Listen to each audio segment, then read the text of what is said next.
Michael François, merci beaucoup d'avoir accepté notre invitation et d'être notre invité spécial IX Café cette semaine.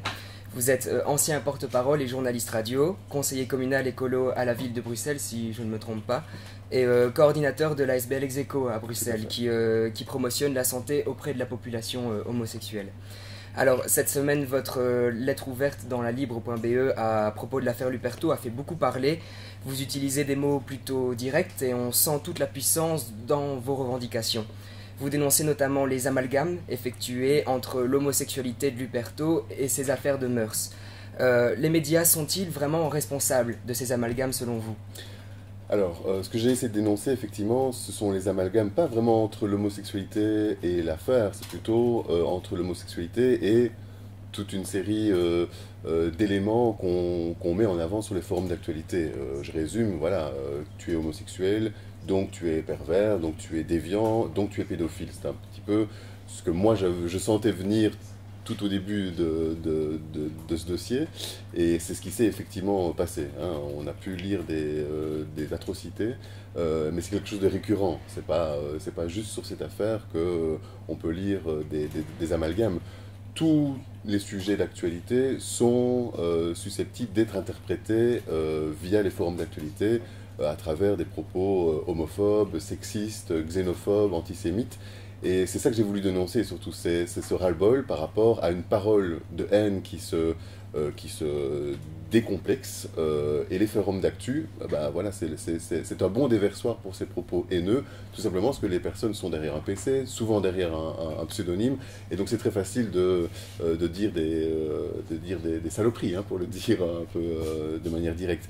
Donc la responsabilité, elle est collective d'abord. C'est pas une responsabilité uniquement sur les épaules des médias, ce serait un petit peu court comme explication, mais effectivement, certains éditeurs, en tout cas certains groupes de presse, ont une responsabilité. Pourquoi? Parce qu'ils mettent en avant des titres qui sont des titres racoleurs, donc qui sont des titres clivants, hein. On essaie déjà de mettre via un titre les anti, les pour, etc.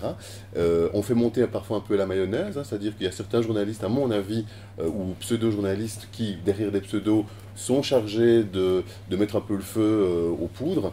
Donc il y a effectivement une responsabilité des médias, mais c'est une responsabilité sociétale d'abord. D'accord. Alors, on peut se rendre compte que ce fameux amalgame n'est pas opéré que chez nous. Ce mélange des concepts est très présent dans le monde. Ne citons que la Russie qui a défrayé la chronique largement ces derniers mois. Pourquoi les concepts qui sont mis en jeu dans ces affaires ne sont toujours pas clairs dans la tête des gens? Ah, mais ça ne le sera pas avant longtemps, je pense. Je pense que la lutte contre les discriminations, les stigmatisations, quelles qu'elles soient d'ailleurs, hein, c'est un combat permanent. Donc c'est vrai qu'en Belgique, on a pu se dire à un moment donné, notamment sur la question des droits des homosexuels, avec le mariage, avec l'adoption, avec les lois antidiscrimination de 2007, on a pu se dire, au niveau législatif, on a fait quand même un pas en avant, c'est très bien, la société a évolué, voilà, on remballe nos affaires, tout est bon. On voit bien que c'est quand même un combat qui est régulier, qui est quotidien, et le combat passe justement par le fait de s'indigner. Quand on voit sur des forums, des blogs, des propos haineux, c'est à chacun de s'indigner et de dire stop. D'accord. Fixons-nous un peu sur le cas de la Belgique. Quand on voit le mouvement du mariage pour tous en France, par exemple, qui contribue, comme vous dites, à décomplexer le sentiment homophobique, on peut se dire qu'on n'est pas si mal loti chez nous, non? Enfin, qu'est-ce qu'il reste encore à faire en Belgique? Alors c'est clair, c'est vrai que, et d'ailleurs, chaque année, en marge de la Belgian Pride, hein, la Gay Pride, il y a beaucoup d'homosexuels même qui se disent à quoi ça sert encore, parce que finalement, on a eu plus ou moins ce qu'on voulait. Le problème, c'est, voilà, ça rejoint ce que je viens de dire, c'est que le mariage pour tous, hein, en France, en tout cas le débat, a été un catalyseur de toutes les haines qu'on avait peut-être mis un peu de côté et qui se sont décomplexées totalement. Ça a fait tache d'huile chez nous. Je pense il y a quelques années, il y a des gens qui n'auraient jamais écrit ce qu'on a pu lire par rapport à l'affaire Luperto. Il y avait une sorte d'autocensure en disant, voilà, c'est un peu devenu has-been. C'est clair que la situation belge est meilleure et plus positive que ce qui se passe en Afrique, hein, ou dans les pays où l'homosexualité pardon, est encore pénalisée. Il y a encore des pays où, parce que tu es homosexuel, tu peux avoir une peine de mort, donc il faut le savoir.